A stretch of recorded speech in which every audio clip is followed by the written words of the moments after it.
The Fargone Podcast, presented by This Is Coffee. Premium instant coffee meant to be enjoyed outside. Get yours at thisiscoffee.ca. All right. Well, episode 4 of the Fargone Podcast.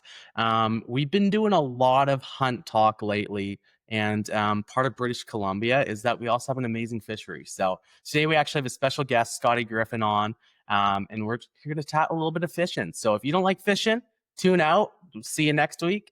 But we're going to chat fishing. So, Scotti, how's it going? Good. Thanks. Thanks for having me. Of course. Thanks for coming on. We appreciate it. So, a mom of 2 recently. How's that been going?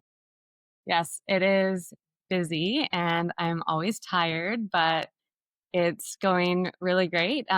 Fraser is almost 2.5, kind of, and Rosie is now 3 months old. So, yes, busy and tired to keep it short. No, I love it. Hey, well, you can expand on as much as you want.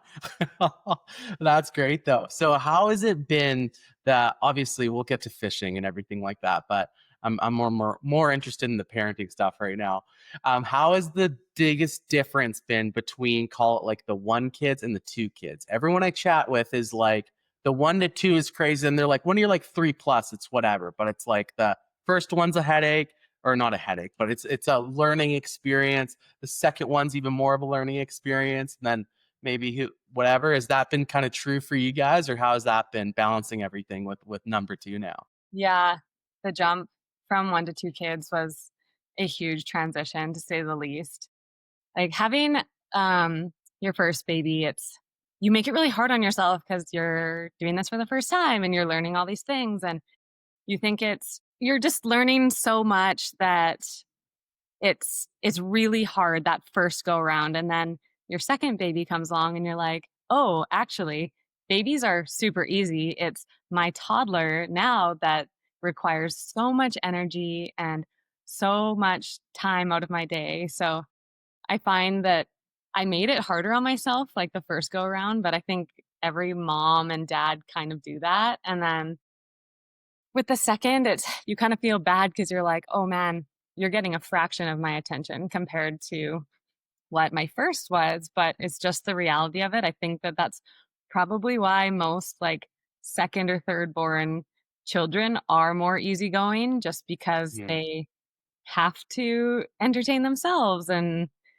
yeah, they only get a fraction of their parents' attention because now it's divided between 2, and, of course, um, having a toddler that can talk and communicate with you. And when she's upset, you can't just let her cry for a little bit and you'll be there in a sec. So yeah, it's a lot. It's a huge step. I mean, right now in this like postpartum moment, I'm gonna say I'm done after 2 because it is hard. Like having kids is so tough, but it's also like so amazing. And you learn having the second, you learn to cherish those little newborn snuggles way more than I did with my first, and even though she doesn't get all my attention anymore, it's much more of a special love that you feel. It's like, "Oh, I know you're not gonna be this small for that long, and soon you're gonna be 2, and you're gonna be talking back, and you're gonna be having a tantrum on the floor, and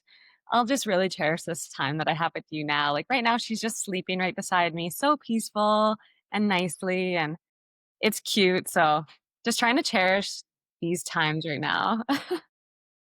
Definitely. Oh, that's awesome. That's so special. And I would say too, like you guys obviously, yeah, are parents and stuff like this, but I feel like you guys do parenting a little bit different than like, let's say your average Joe, where it's like, I don't know, like we obviously spent a lot of time with you guys filming Subsistence. And when Fraser was born and like just starting to get into the picture and everything too. And I don't know, Justin was sending me like pictures of you guys like hiking cut blocks bear hunting with like Fraser strapped to your chest. And now I'm seeing things of like Rosie and stuff, or even you guys came up to the archery event with like Rosie like strapped on up there, like a couple weeks old. Like it's like I would say you guys are doing it to another level as well. That probably adds to it. Yeah, I mean, we always said from the start that, like, we wanted family and we wanted kids, but, like, we really didn't wanna forget about what made us truly happy, which was getting outside and going hunting and fishing and hiking, and doing all the things, and it was easier with 1. I do have to say it's harder with 2, but it still hasn't stopped us. It's just more effort and more planning and logistics and, um, just preparedness because I always think, like, I'm happy to go out and do these crazy things, like going fishing and hunting, and obviously they're a bit more dangerous than your typical just, like, playground outing, so I always wanna come prepared, especially because, like, kids are in the picture now and, like, we have a new responsibility, and that just takes, like, a toll on itself because my brain is constantly going, like, I need to plan for all these the clothing for all the weather events that could happen and diapers and snacks and everything, like, I'm lucky enough to, like, breastfeed Rosie, but Fraser Mhm. needs snacks and meals now and proper nutrition and all the things, so it's like a whole and you're worrying about 2, and it's tough. We learned that just this last weekend on the river, but we still got out, which was the point. We still got fish in our freezer, which was the point, and yeah, it's not easy, but it's also like a bigger reward almost because we did it and we accomplished it, and yeah. Yeah. Yeah, I don't know. I haven't chatted with you much about kind of what happened this last weekend, but from what I can feel like from what I've seen on Instagram or different things like this, maybe it wasn't a full day out on the water or something like this, right? And I think that's one constant of hanging out with you guys and yeah, fishing a lot with you guys or hunting a lot with you guys, especially with the kids being involved too, is that it's always kind of been the sentiment that you guys have always said. It's like, hey, as long as we're getting out, that's all that matters. Doesn't matter if we're like, yeah, obviously our hopes, like maybe before we had kids, was like, okay, we're gonna spend 10 hours on the water today. We're gonna hit it and we're gonna like come home only when it's dark or we have our limits. But obviously with the kids, that's maybe not always going to plan. Like, is that kind of what happened maybe this last weekend? And how do you guys change your expectations around that too to be like, hey, we always want this to be a positive experience for the kiddos, and we want them to obviously be raised up in the outdoors and in the stuff that you and Justin love to do. But how does kind of those expectations change happen as well? Yeah, it's changed a lot.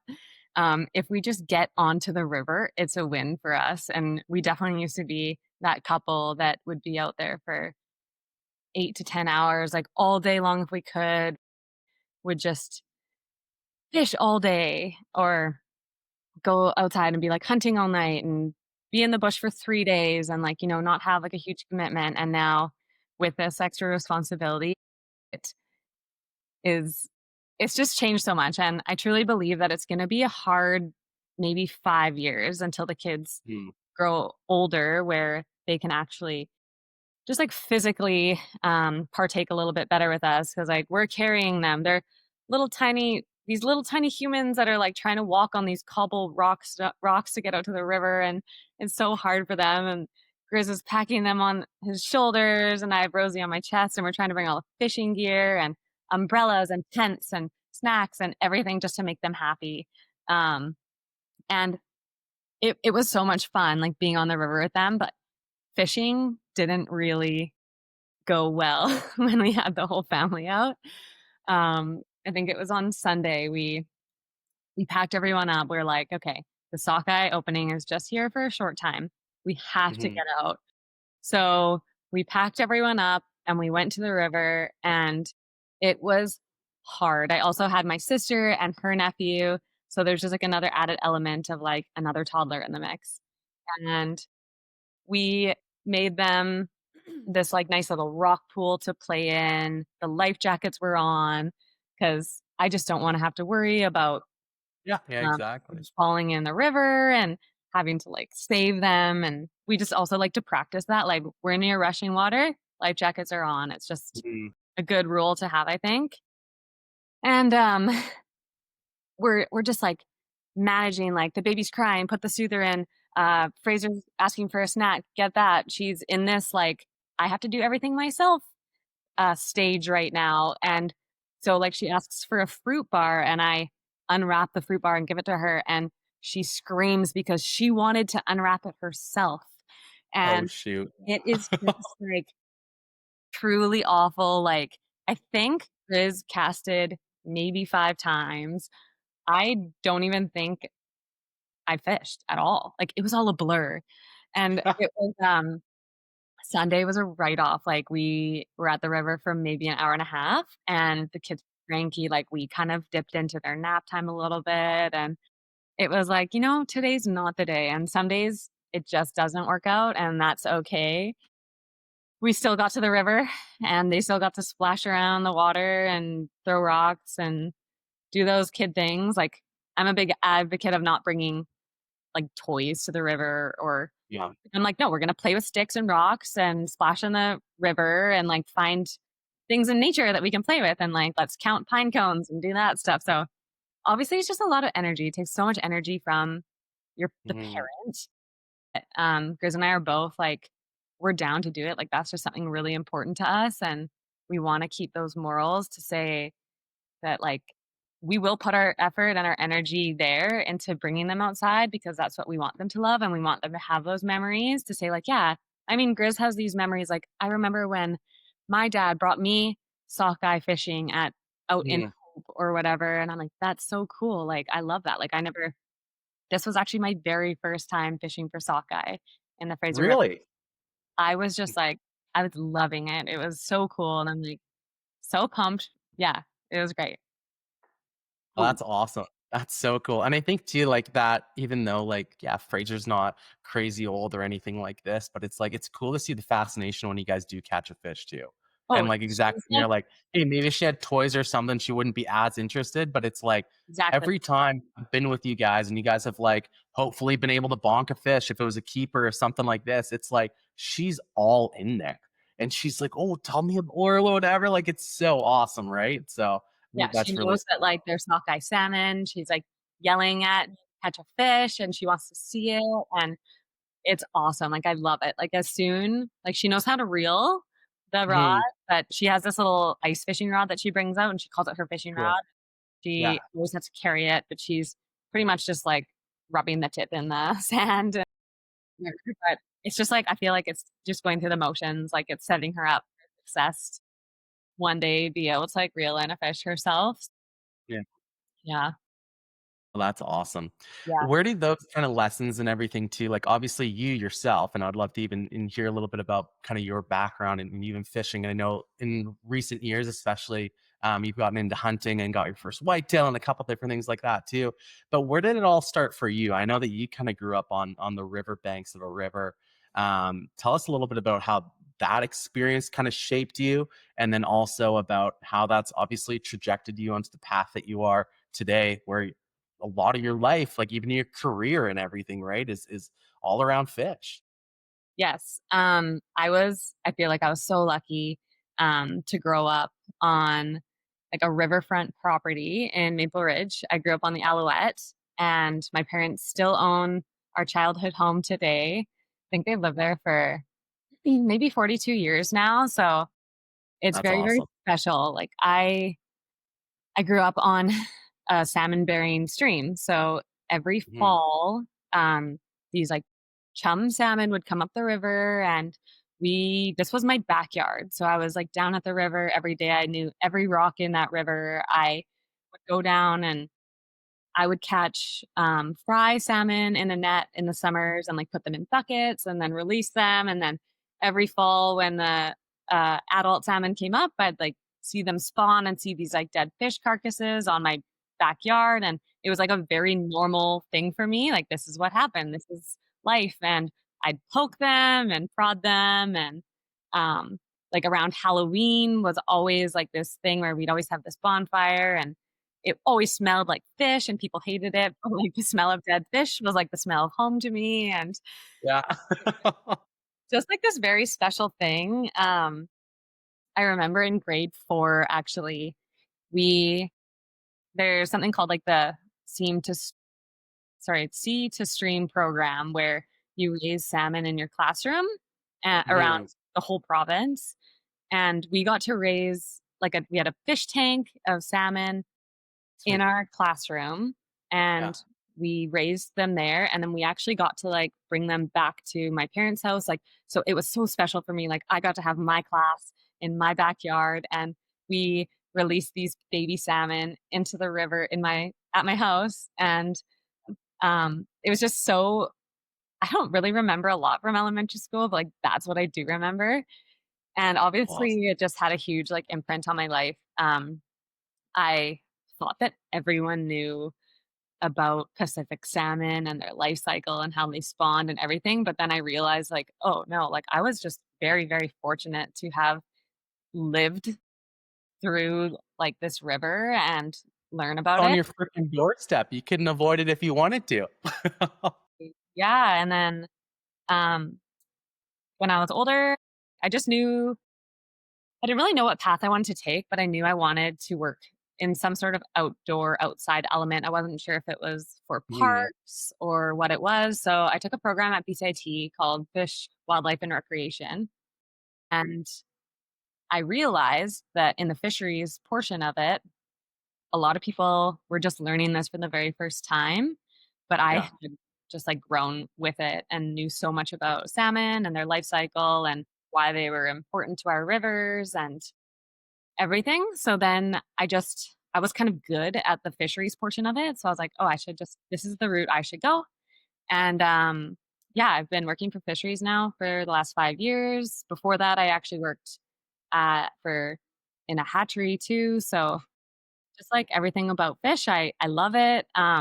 In more recent years, like in the later, I don't know, maybe 10 years of my life, I just picked up like fishing and Mhm. I I grew up like, going into the caribou and going to lakes and, like, trolling behind a boat, and that was very fun too, but I never had that bug until Mhm. probably the last 10 years or so, and then Really, yeah.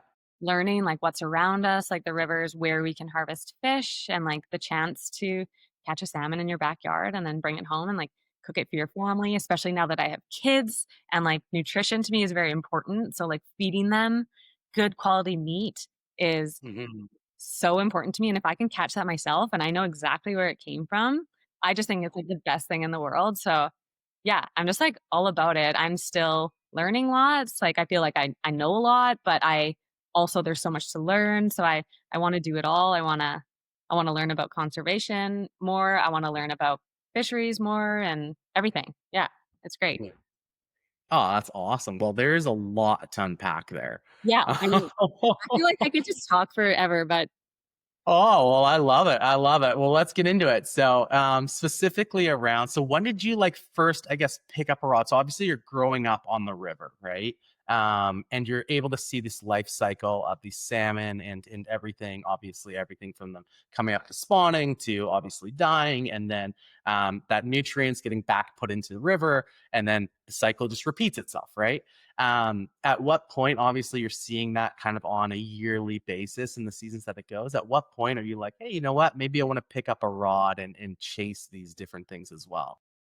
yeah, it really wasn't until like my older adult lifestyle and probably Mm, until I took um, the program at BCIT where I yeah, actually got to learn because we talked about the conservation side of things, but then we also talked about the recreation side of things and like why recreation fishing is so important to fisheries in an economic sense and how it puts money into local economies. And I learned about like, these guided trips for sturgeon on the Fraser. And at first I was like, why would someone want to just catch a fish and release it? Like that's so harmful to the fish. But then I learned more about, well, it's like going to a zoo. Like, it doesn't seem right to have an animal in a cage, but it's so hmm important for conservation. It's so important for kids to see this animal for the first time because then they're gonna love it and people protect what they love. So hmm it's just like that. Like you go out, and you catch a sturgeon on the Fraser River, and you have this epic experience because it's this dinosaur-like creature that yeah, lives in these muddy waters that half of the people living in the Lower Mainland have no idea that they are there, and yeah, you are exposed to this amazing animal, and then you want to protect it because you got this experience. It's like you feel this love for them and you want to give back. So, recreational anglers are the first to do like river cleanups. They're the first to put money back into habitat restoration because they want a chance to fish for that sturgeon again. I'm just using Mhm. sturgeon as an example because obviously, like, our guided salmon industry is huge and recreational fishing in general is massive. But just as an example, I just learned that more in my program. So that's Mm. why I think I probably picked up a rod and was like, I want to do this too. And then, I want to of take part. course, when you're growing up and you leave your parents' house and you're learning to cook for yourself and buying groceries and in this crazy time we live in where you buy this small bag of groceries and you're like, how was that $80? Like, I just don't understand. Literally. It's like, You can't walk into Costco and not leave with a $500 bill. no, You're it's like, crazy. So yeah, something that I've just really loved is not having to buy any meat from a grocery store. We catch all our own fish and we hunt all our own meat, and it's a very, very satisfying feeling. Not to say it's cheaper, I'm not sure, because the amount we spend on fishing gear is insane. We actually don't talk about it. We have like a special yeah, account for that. But we also don't go out for many meals at restaurants or things like that. We like to stay home. this is We're all out. yeah, right? It's all about balance. The key to any marriage or any budget, you could say too, is just you have to balance it out correctly. Got to make sure, yeah, Exactly, or maybe we just don't talk about the fishing budget. exactly. That's awesome. That's awesome. Well, yeah, there's a lot there, honestly, still, like even in regards to kind of what you were mentioning with the sturgeon fishing and that example that you used. What are some of the different conservation efforts that anglers specifically in British Columbia, and I feel like you can kind of chat with this, just given your background and also given the field of work that you work in as well. Um, what are some of those things where we actually see like these recreationalists being almost on the forefront of conservation of our fish species? And then in addition to that, what does it look like to like what are our numbers currently at? Obviously, way back in the day, before we had any conservation laws or all of this different stuff kind of put into play, you see these let's continue on the wavelength of sturgeon. You see these 20-foot sturgeon or whatever being hung up, killed by the thousands, obviously for caviar, all these different things too, right? What are some of those rules and regulations, I guess, that have been put into place, and how have those had a positive effect on our fishery? And kind of also how are recreationalists on the forefront of those conservation efforts? Yeah, I mean, honestly, I'd say that our recreational angler community is probably the first and most important contributor to the species itself, because Mm, just as simple as like buying a license. A lot of people will buy a license and get their sturgeon tag, just even if they're not going to fish for sturgeon, because all of that money goes directly back into habitat conservation. And habitat is one of the most important things you can do for a species because these fish need a place to live. And if they don't have a healthy place to live, then they're going to die. So, buying licenses, also, almost all of those sturgeon fishermen that are doing guided tours, they're doing so much research and data collection when they actually catch a fish. They're taking measurements, they're taking the girth, they do um, all of these. Um, chip thumb, everything like that too. Yep, they see if it was ever caught before. They're trying to learn the history of the fish. And this all goes to science so we can get a better understanding of that species. And when we have a better understanding of a species, then we can protect them better. I know there's certain areas on the Fraser that we've even identified for like a known spawning ground. So Mm, just having these known spawning grounds, we can stay away from them because as a guide on the Fraser River fishing for sturgeon, there's no one that wants that species to live more than them because that is their livelihood. So why would they want to harm the species? And wrapping your head around that, I think, is really, really important. In the mhm. grand scheme of things, like when you're catching a sturgeon and yes, it goes through a little bit of harm and stress, of course, like we can't ignore that. Like there's a hook through its lip kind of thing, but I think that getting that information and collecting all those scientific points contributes more than that. Like there's always like a little bit of sacrifice here and there. Um, that was a big question you asked me. I feel like I don't remember everything you asked, and I'm kind of like, uh, No, no, no. Hey, we're just letting her fly over here. no, So, no, no, I was more just trying to understand kind of like what are some of those conservation efforts, I guess, that have been like conservation laws and different things that have been put into place, and what's the positive impact that we've seen in those fisheries, such as like obviously we chatted about sturgeon and sturgeon numbers coming back, but you could even say in the sense of sockeye or all these different salmon species as well, that we're seeing different returns that maybe we didn't see prior to a lot of these different laws and different things kind of being put into place. yes, yeah, of course. So like when a fish population isn't doing well, Mhm. governments will have to close them to retention. So that means like you can't catch a sturgeon in the Fraser River anymore and keep it for meat or caviar. So unfortunately, poaching could still be a factor because you can sell caviar on the black market and things like that. So monitoring and enforcement has to happen on those at all fronts. Um, Mhm. this year with the sockeye return has been absolutely incredible because this is think I probably not quote me on it, but I think it's the first time on record that there has been an open sockeye recreational fishery on the Fraser that is not a bumper year. So we have Hmm. bumper years every 4 years, which so next year's a bumper year, and then that would have been 4 years prior to that and 4 years prior to that. And that's when we have this like huge, massive run of sockeye come up the Fraser River. And Mhm. usually recreational anglers have to wait 4 years, every 4 years to fish for sockeye. So Mm. that's a long time, especially for someone that wants to provide healthy fish for their family. And I think that this is the first year it's open because we had this incredible run, and it probably is for many different factors. Um, one of them that I think is pretty cool, it's probably not a coincidence, but the federal government banned fish farms in the Discovery Islands in 2020.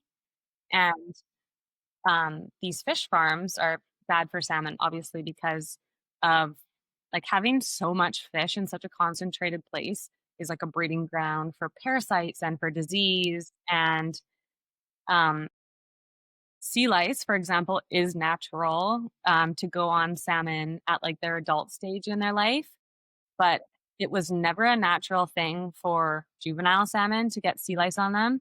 So where Mm. all these fish farms were out in the ocean was this migration corridor and path that all these young salmon would swim through. And they started getting sea lice on them at such a young, small age. Like these fish were like this big, covered in sea lice, Mm. and would die.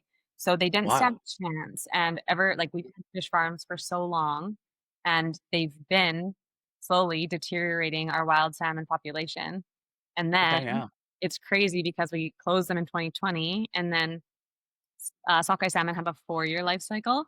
So that Mm. means that in 2021, and these fish that we're fishing for right now, they're 4 years old. So in Yeah. 2021, then these guys were babies. Their life cycle was like the first ones to pass through this ocean migration route Oh, free wow. salmon farms.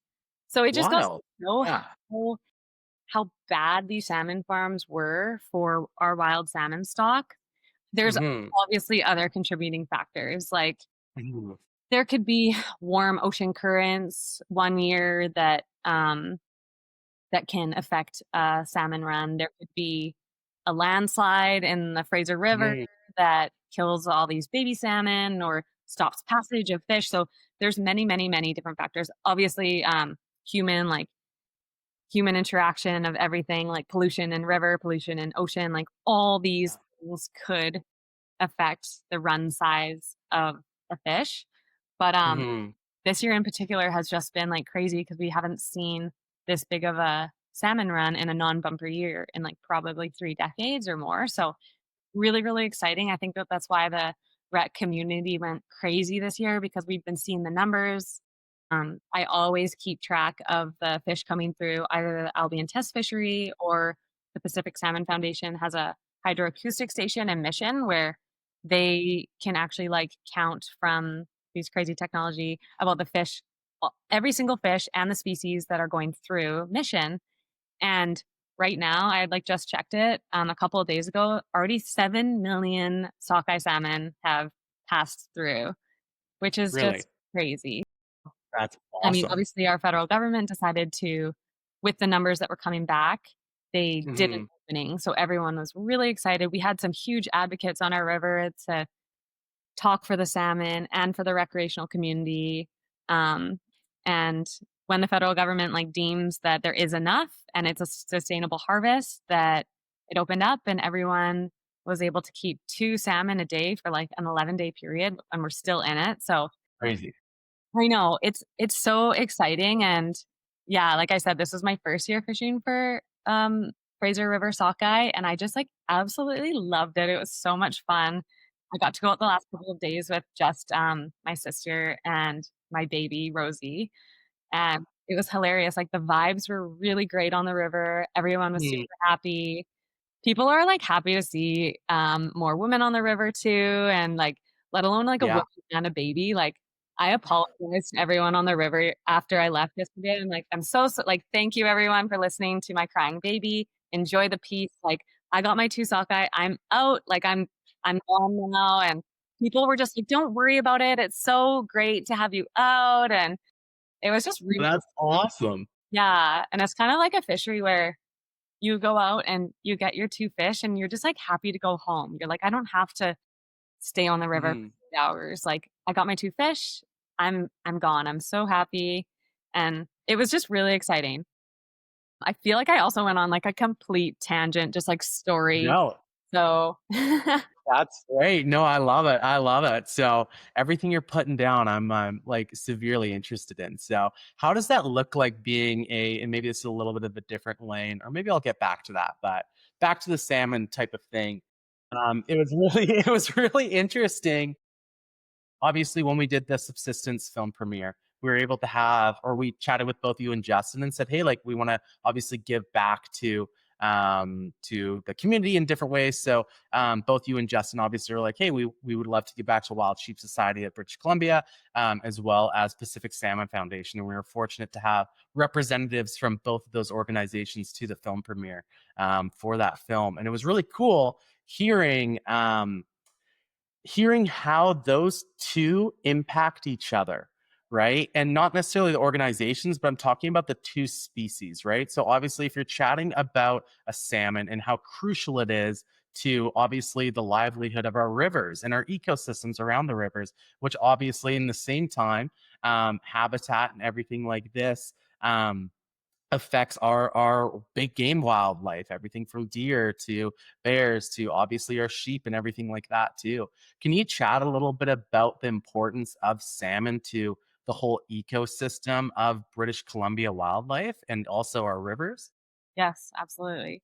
I feel like salmon are just, like, the end all be all, you know? Salmon are described as a keystone species, which means that if we didn't have them, nothing else would thrive. So we always Hmm. think of apex predators because they're in our forefront, and grizzly bears they're just bigger in general, and killer whales. Everyone loves killer whales; they're a fan favorite. But without salmon, we wouldn't have killer whales. Without salmon, we wouldn't have grizzly bears. They just provide so much nutrients for our forests and these wildlife. So sockeye salmon in um, specifically too, they travel the farthest out of any Pacific salmon species. So Hmm. when sockeye enter the Fraser River, they're actually traveling over 1,000 kilometers up the Fraser River. Like, they go past Prince George, they go all the way up to Stuart Lake, which is like a place where you wouldn't think that you could see a salmon because, like, how did you just Yeah. come from the ocean and you're all the way up into like the middle of our province? But that just goes to show that this fish is bringing it's like marine derived nutrients because they're feeding in Mhm. the ocean. They get all this different nutrients from the ocean, and they bring it all the way up to the middle of our province and deposit it into our forest. And Mm, they they spawn and then they die. So they hang out on the riverbank, they decompose. That's direct nutrients for the land and the earth, which makes like the cedar trees grow massive and all of our trees mhm. flourish, which make create incredible habitat for like all of those animals that are living in that forest. And then their food source. So grizzly bears, wolves, we've seen like people have captured crazy things on their game cams of like elk eating salmon, cougars eating salmon, like Really? all this, yeah, like I see it all the time. I So, would have never thought of an elk just, like, taking a bite out of a rotten yeah, salmon. I mean, it probably doesn't happen often, but, yeah, it's been captured. So, I just think they're so vital. They're so important, for, like, our natural world, and then, of course, like, all of the indigenous First Nations have lived on salmon for years and years for, like, food, social, and ceremonial reasons, and now we get to partake in it too. So we get 2 salmon every day for the next couple days and, put that in our freezer, and we get to feed our bodies and our children, and I just think it's amazing. Like, salmon are so, so important for our province in Mhm. many different ways. Yeah, it is really cool to kind of see that relationship too, and exactly what you said too, right? Like, hey, you have this salmon making its way all the way up there, bringing this nutrients that wouldn't otherwise be in that habitat, and because of that, like, hey, everything gets to thrive off of it, right? And it's so cool. Like the deeper and deeper you get into learning about, specifically, we're chatting about the British Columbia ecosystem. How exactly right? Like, hey, these salmon are crucial. They're kind of the keystone to everything else. Like, hey, if you have a great salmon population, all this different stuff, you should expect on paper to have a thriving bear population, to deer population, to all these big game species that we obviously love to kind of chase after and also fill our freezers with come fall too, right? So it's Exactly. really special. Mhm. Yeah, I'd love to. So you touched on being a woman on the river. How has that kind of been? Obviously, I'm very clearly a man. So I have not experienced kind of that side of the culture. But it's interesting too. Like obviously, my wife Kat and stuff is like getting more and more interested in fishing and has yeah just experienced different things or whatever it is. Like, how is that experience for you? Being a woman on the river, is it something that you think about being like, oh, maybe it's a little different than whatever, or is it more just exactly what you're saying? Everyone's just happy to have me out there. Yeah, it's a bit of both. I mean, um, you're kind of like an outsider entering this man's world of fishing.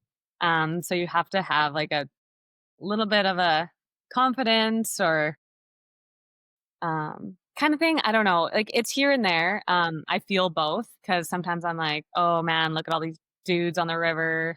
It's kind of intimidating. I don't want to necessarily just like step in the line and start fishing, but after like having a few years under my belt and gaining that experience, I definitely have more confidence just to do that. And at the end of the day, I've gotten nothing but like really good natured comments, and people are excited to see more girls. Like they say, like, "Can you get my girlfriend out?" or whatever. Because I think it's awesome. Like it shouldn't just be guys fishing on the river, and like we definitely need to change that narrative. And I think it is changing. Like I really do. In the last decade, there are so many females out on the river now, and like doing amazing, epic things. And um, it's pretty badass. Like honestly, these last 2 days, like Grizz was stuck at work, like, he couldn't go fishing at all, but I went out both days with my sister and my baby, and we just had, like, the best 2 days on the river, and, like, we did it all by ourselves, like,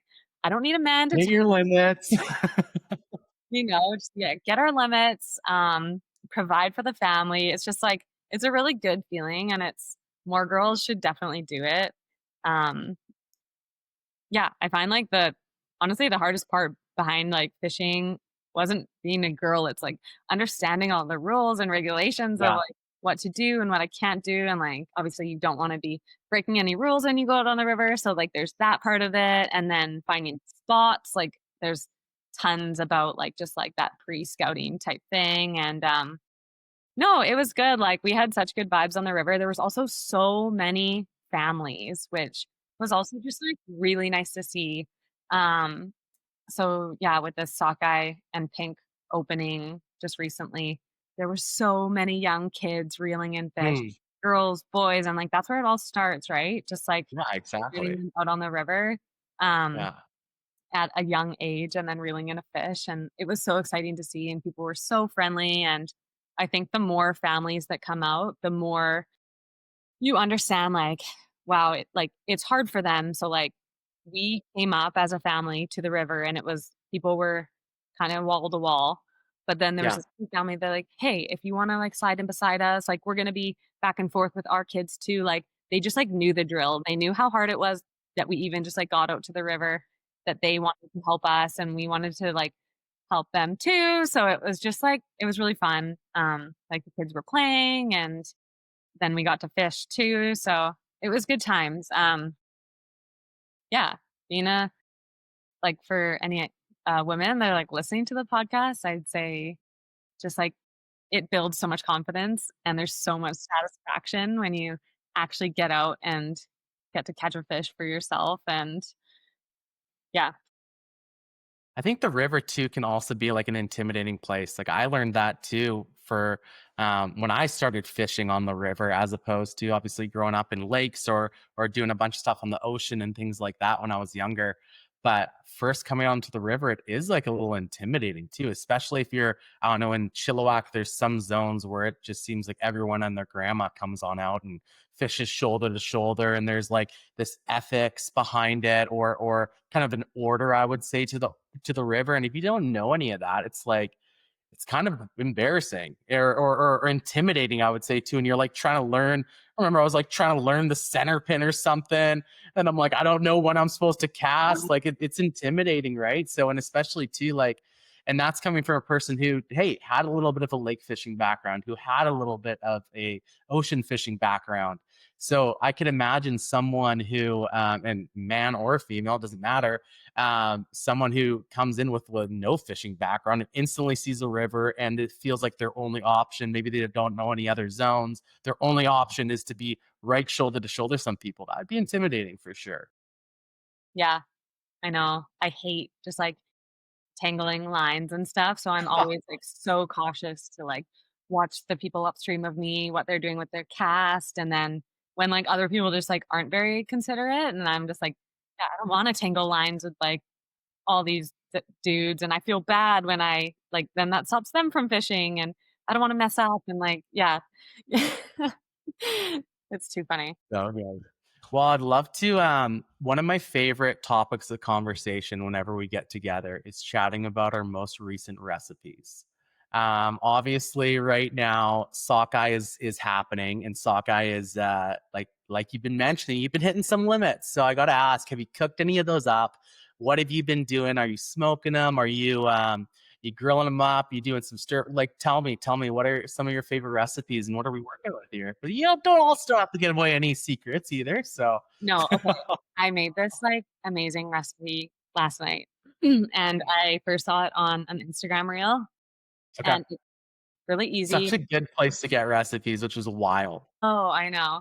I don't have TikTok, so, I have to wait a couple weeks till it gets on Instagram, but I eventually see it, and, okay, so I like it because it's like a one pan, one dish type meal, so no dishes, So good. but Yeah. it's a salmon pasta dish, and Okay. so you're making your own sauce, and last night, I picked all my cherry tomatoes from the garden, so keeping this Yeah. meal very wholesome, and it was cherry tomatoes and basil from my garden too, spinach, and then, garlic and some salt and pepper, olive Awesome. oil, and Boursin cheese.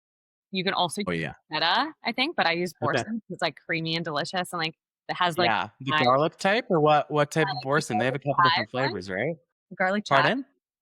Oh garlic yeah, that's a good. so good. That's a good. Um, and then I used half a fillet of, sockeye salmon, and I always cook, like, a lot because we like to have leftovers for lunches or the next day Mhm. or whatever, and, I did cut the pin bones out of the fillet because I used to not care so much, but now when Fraser's eating the pasta, I don't want her to get, like, a little fish bone in her mouth or something, I don't know. And then you just, like, dice it. You cut the skin off too, and then you dice it into little squares, and then it goes into the oven for 30 minutes on 350, and then, like, And voila. that's with everything in the pan. So everything from cherry tomatoes to the spinach to the boursin, and then Yes, also the fish right in there. and the fish, all in one Okay. pan. It all bakes in the oven beautifully. You take it out, and then you just use a fork to, like, stir it all together, like, pop the cherry tomatoes, and then you stir it, and it's like this creamy tomato sauce with, salmon, and then you Yeah. have your noodles, and you mix it right Yeah. in, and it was just, like, an absolute fan favorite for the family. Oh Everyone my loves god. it. It was so good, Yeah. and it's just a nice way, like, you can easily just, like, throw a filet in and bake it and have rice, but just something different, to have salmon pasta. I loved it. I would highly recommend. Yeah, I might have to try that one actually. We just have yeah, sockeye fillet that we got the other day that I gotta maybe I'll try that one. Maybe tonight. Cook the wife up something nice. And then also too, obviously pinks are open right now too. Are you keeping any of those? Or I know like oftentimes we used to share a lot of like smoked recipes and stuff like that. Kind of what's your go-to?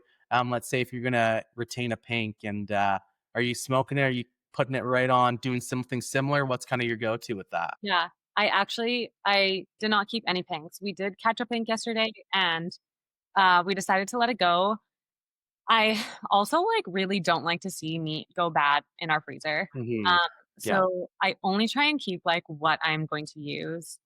Yeah. Because we catch so much trout up at Sheridan Lake, I love Hmm. smoking that, and it tastes so good. I've, like, perfected the recipe that I just, like, don't feel the need to do that with pink salmon. Like, I Yeah. know pinks are like, sockeye, for example, is this, like, bright red, beautiful meat. It's very firm and very clean, like, the fillets were just incredible.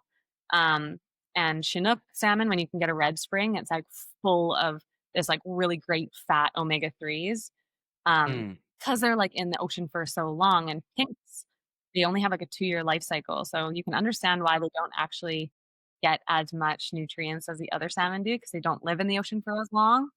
Um, they are like a mushier, light pink meat, so just, like, Yeah. not my favorite. It's Yeah. absolutely it's still salmon, it's still, like, amazing food, like, for other people that are catching pinks to put in your freezer to give your family. It's still awesome, and it's incredible. It's just not something that I wanted to keep, just because, like, I only wanna put food in our freezer that we're gonna eat for a year. Like, I don't want salmon in my freezer from 2 years ago. Like, I want to be eating the salmon we catch that year, and, like, I don't want things to get freezer burnt or just to go to waste or anything. Um, yeah, so but pinks would be great. Yeah, definitely. Mm, Definitely. Maybe a year, 2 years ago, you got your first big game animal, okay. right? You got into a whitetail for the first time. Have you gotten it? Is that kind of that's the pinnacle so far? Yes, I know. I You told have? Grizz that, like, because Grizz is my hunting guide, like, I Yeah. recommend just, like, getting a partner that has all the hunting gear, knows the hunting Yeah. spots, and I always bugged him, and I'm just like, "Are you gonna get me a deer this year or what?" Because like, Mhm. he pretty much, like, he gives me all his spots, and he shows me the ropes, and it's something I'm learning. Like, I definitely am not at the point of, like, going out on my by myself yet, but I will Mhm. get there, like, one day. Obviously, we're raising 2 small children, so it's tough. We Yeah. might give it a go, this year. So, yeah, we have a toddler and a baby, and we might just do the old school, like, drive down the logging roads, scout for deer up in, like, the 100-mile area, and, I would love, love, love, love to get, like, a whitetail or a mule deer this year. Mm. I would be Yeah. very ecstatic. It might not be my year because we With have the small 2 children. kids, just think of that grip and grin with the 2 kiddos, the No. whole family Yeah. around Scotty's muley. I know. So, yeah, it might not be my year, but obviously it's the goal. It always is. Yeah. And it's Have time. you Yeah. Time is a huge one, especially as a mom of 2 who has a fishing addiction. Yes, exactly. Fish always come first for me, and hunting usually comes first for Grizz, so we always, like, make a compromise and have to do both. Exactly. Like we were talking about before, it's a balancing act, right? Mhm. How have you found that fishing, for example, has it like spearheaded you more on that hunting journey as well? Like being okay, like or for example, even well, I'll use an example here, like Kat or my wife kind of came up to me the other day and was like, "Hey, I really want to take fishing more seriously this year." And she doesn't have her hunting license or anything, but she's like, because I think it would be a good gateway for me to eventually get into the point of hunting. And she's like, I would love to provide that obviously for the family. Obviously, she's like, as our family grows, we're realizing that we would love to have more meat in the freezer, and we're similar to you guys where all we eat is game meat. So it's like, okay, having another tag or another tag or two as another hunter in the household would obviously go a long way with that as we add little mouths to the family as well.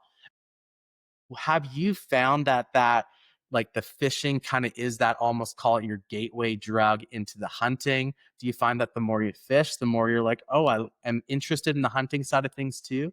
Or how do you kind of find that transition? Or are you just like it's something completely separate and we keep things different? Yeah, no, fishing is definitely the gateway drug to hunting. I'd say, Yeah. um, it's almost like you get to learn, like, the morals of, like, taking an animal for its meat in a Hmm. smaller scale first. Like, I think that there's bigger emotions when you kill a big game animal than there is when you bonk a fish. So, it's Yeah. a really, really great starting point. Um, Hmm. Getting into fishing first, it's also easier. So, like, it can be as simple as you want it, like, just a rod and a reel and a hook, and, like, you can catch fish easier than it is to, like, hunt, elk or a mule deer, let's say, and it requires less time and less effort, and it's usually closer, like, for us living in the Lower Mainland, like, you can actually just do this in your backyard, you don't have to do, like, a 2-week trip up north or whatever to get your big game animals, so it's perfect. It's the perfect thing to do if you're, like, wanting to transition into the hunting world as well.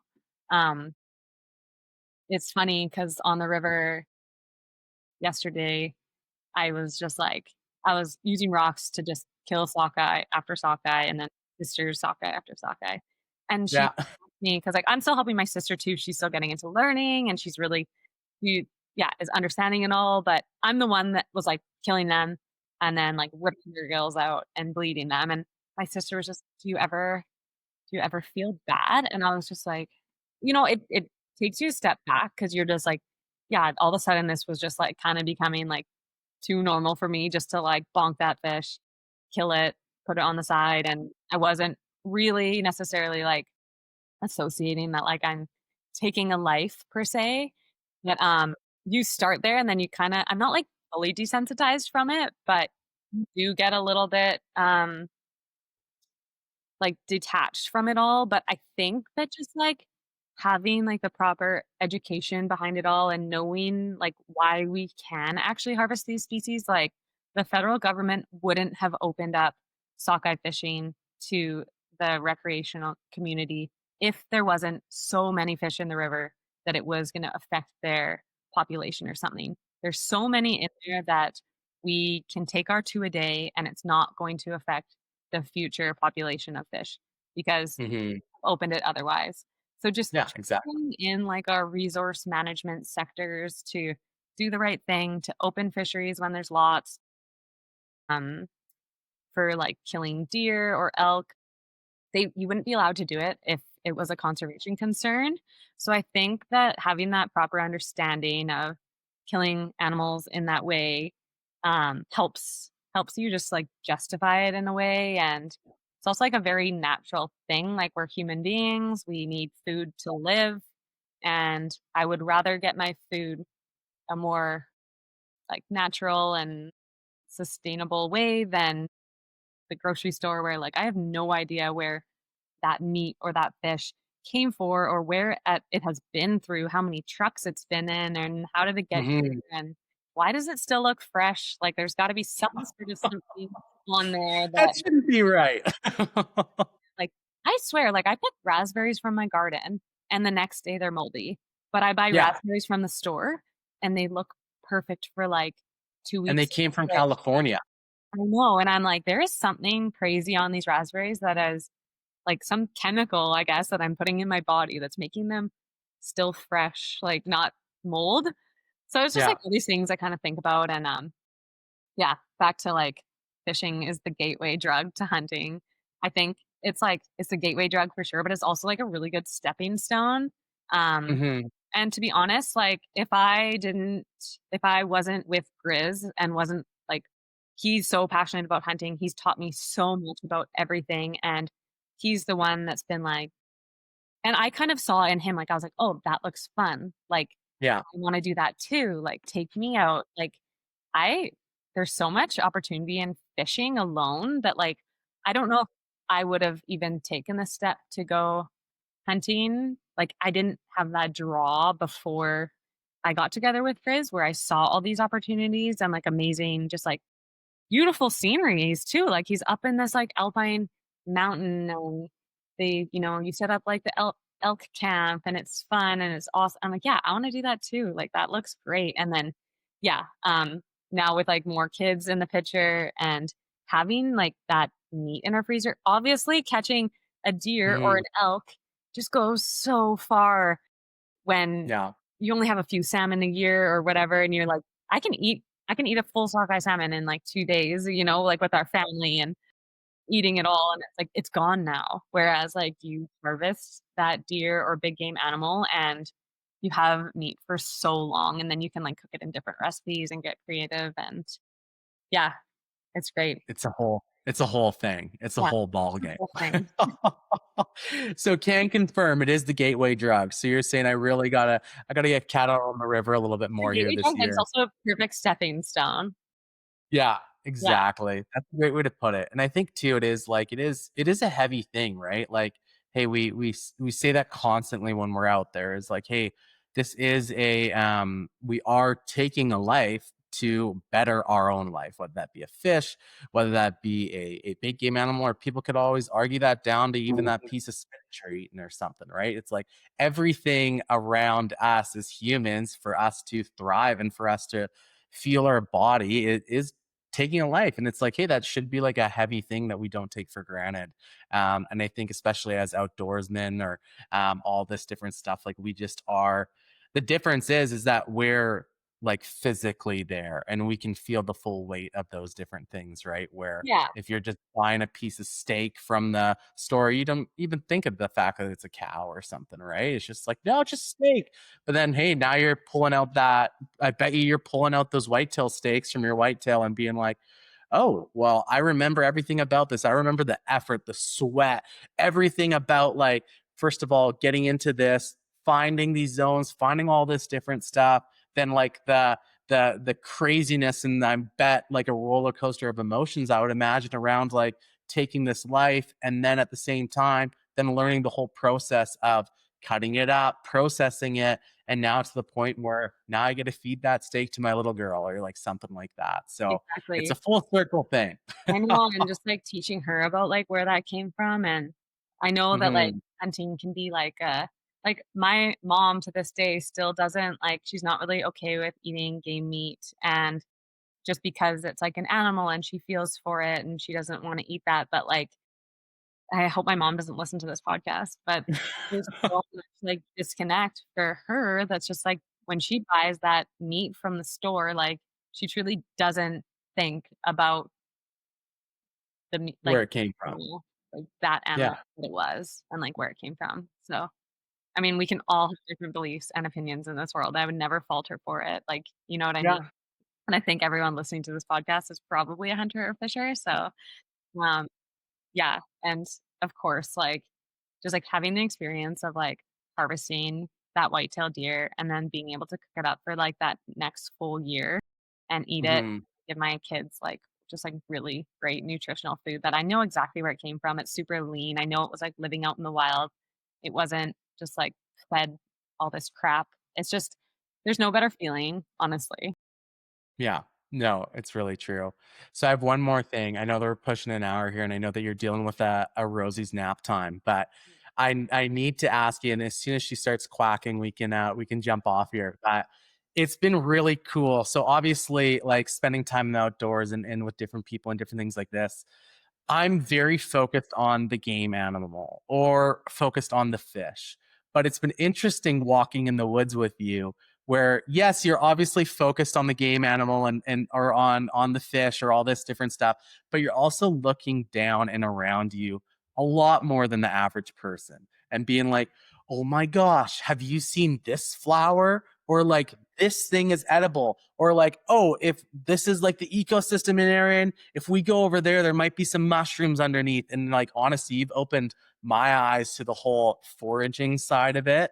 And I know even chatting with Justin and even like being out with Justin and stuff too, and him being like, yeah, I would have had no idea what this was. I just walked by these flowers like forever, like hunting. And now he's like, oh, and Scotty told me they're edible. So here we are, just like having a snack. Like, what first interested you in the whole foraging side of things? And then also, like, do you find it hard to hunt when you're constantly in awe of all of these plants and different things that are edible all around? Yes. Okay. So that also happened in my fish, wildlife, and recreation program. We had to take a plant identification class. For 4 months, we were in this one class, and the first project we were given was to make a herbarium where you press 80 different species of plants and then like put them into like a book, and you write down like where you got them, what it was, and it just like absolutely opened up my eyes. Like I didn't know before then. Like I knew like the classics because like I grew up on the riverbank. I knew that this was salmonberry. I knew this was blackberry. Blah blah blah. But before this class, it was incredible. I thought a fern was a fern and ferns were Yeah. ferns. I didn't know that Yeah. there's like sword fern, bracken fern, licorice fern, and that you can pull a licorice fern off the side of a maple tree and then like chew on the rhizome, which is the root of it, and it tastes like licorice, or you could use it as sweetener in your coffee. Like it just blew my mind. And then we got really interested in like learning the types of plants that are in our area, and then what are poisonous, what are edible, like what can I do with it, and kind of thing. So like I've just been exploring it so much since I took that program, and I graduated in 2019. So it actually hasn't been that long that this Yeah. fascination has like taken over my life. But Yeah. it's exhausting because I walk into the forest, I walk down a trail, and I'm constantly like looking down at the ground like, okay, that's three-leaf foam flower, and that's bracken fern, and there's deer fern, and this is the male part of the deer fern, and my brain is literally on like hyper speed every time I'm in the forest. Hmm. But it's cool because like my knowledge of plants, and then Grizz's knowledge of like where say like mule deer winter and where they go in the summer, and it's all based on feed. It is all based on what they're eating. Like we're I think all animals on this earth, like it's all about like where food availability is. Yeah. Other things like shelter or water or whatever. But it's so interesting because I'm like, oh, this chocolate lily, this Yeah. flower has like a bulb under the ground, and the bulb is like rice or it's like an onion, and grizzly bears actually dig it up to eat it in the spring. And then when you learn about these plants and like where they're growing, it's like you understand why animals are coming here and there. And then I think that you could be a better hunter because of it too. So Hmm. Chris and I just go back and forth with that all the time and trying to learn plants on the ground and if they would attract certain animals in at certain points. And then, yeah, like mushrooms is like a whole nother world of All game. insane, like learning learning to identify mushrooms and then harvesting them and eating them is the coolest and most satisfactory thing out there. Just like there's a few mushrooms now I'm like super comfortable with identifying and cooking up, and like chanterelle mushrooms, for example, that like grow in our coastal forests are this like really meaty, incredible, flavorful tasting like substitute as for like meat. Mm. Like we don't have to have meat on every for every meal or whatever. So like Yeah. we and mushrooms are full of this insane nutritional bacteria that's great for your gut and good for you, and um, it's awesome. I just absolutely love it, and I am, like, still learning to I love finding new plants and new flowers and learning, like, "Oh, what is that? What's that?" So, like, nowadays, actually, like, you can just use your iPhone and take a photo of it, and it'll try and identify a plant for you. Having, like, a How does basic that work when you're out of service? Yeah, exactly. I think you still do need that, like, basic understanding of just, like, families of plants too, like, for example, like, I love telling people this, like, if you can identify a plant down to the mint family or the mustard family. So, for Hmm. example, like, plants in the mint family, they often grow, like, on riverbanks, like, we saw them on our elk hunt.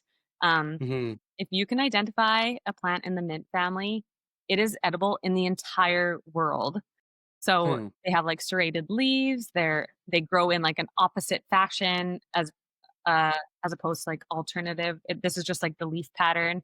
They Yeah. usually smell like mint, but it's kinda cool because 'cause you're like, if I was ever lost or, like, if the zombies ever actually did come and there was an apocalypse, like, I could go into the forest and I Yeah. know what plants are edible and what I could survive on, and I Mhm. know that in the entire world, if I found a plant and could identify it down to the mint family, I could eat it, and I could live, like, give my body nutrition, so it's just pretty cool, Oh, like, I find it that's so great. fascinating, and I always wanna learn more, and yeah, it's neat. Yeah. There's so many different connections you can make, just like the salmon and the big game, or like the plants on the ground and why animals travel where they do during wet seasons. And Mm. yeah, there's so much.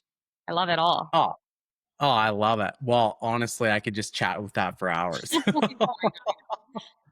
Oh, it's so good. So, well, Scotty, like I said, we are kind of at time here, but I would love to hear what's kind of your guys' plans for this season. Do you got anything? Obviously, yeah, Rosie's fresh out of the womb here, or a couple months, so Yeah. maybe things change a little bit. But you got any big pursuits? Obviously, chasing these fish before the season closes, and then fall comes around. But anything else special planned? Yeah, I mean, having this early sockeye fishery was really cool because we got to put sockeye in our freezer so Hmm. early on in the season. It's almost like a you have like a little bit of a weight off your shoulder. You're like, okay, I have some fish in the freezer now. I'm not like so stressed about like, I don't know, like, catching all those fish because like we're so low and whatever. Yeah.